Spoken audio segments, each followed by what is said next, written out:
Question for you. Do you have little kids that are driving you bananas while stuck at home? Have you been dying for some quiet time?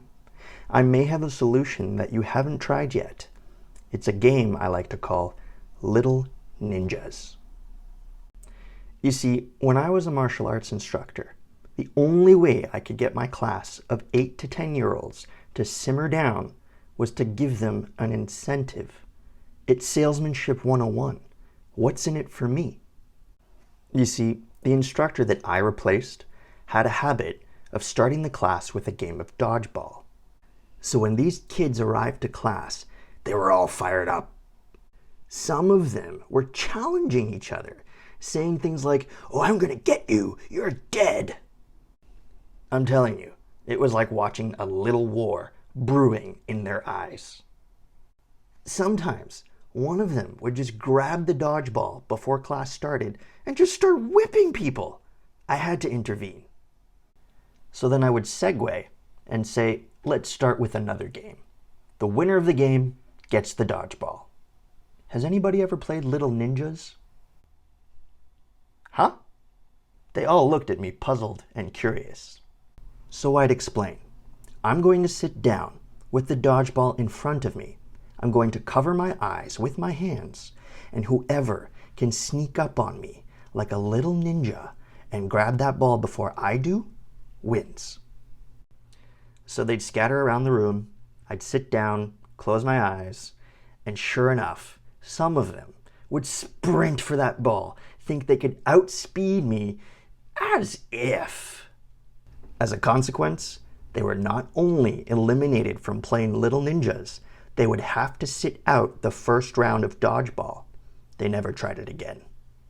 Anytime I heard a sound, I would open my eyes and point to the person I heard approaching me.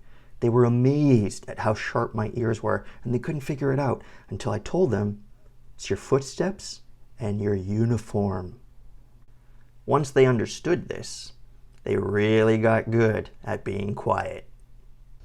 They acknowledged that I could hear their footsteps, that I could hear their uniforms, and they became little ninjas.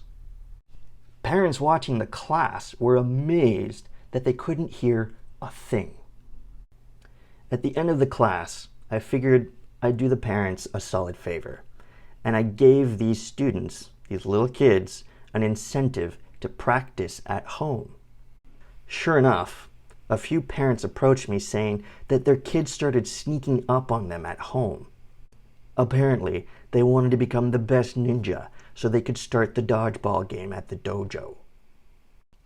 Moreover, this also worked with teenagers aged 13 to 16 when I explained that practicing this little ninja game would mean that they could probably sneak in and out of the house without their parents knowing. Whoops, maybe I shouldn't have done that. But I became their favorite sensei. I hope that helps. There are plenty of games that you can find on Google by searching for quiet games for kids. Like playing dead. I know it sounds lame, but if you give the kids an incentive, it'll work. Think about it. You could say, whoever plays the best dead person gets to choose tonight's movie. Brainstorm on that. I'm sure you'll come up with something. And as always, be humble, be patient, be kind.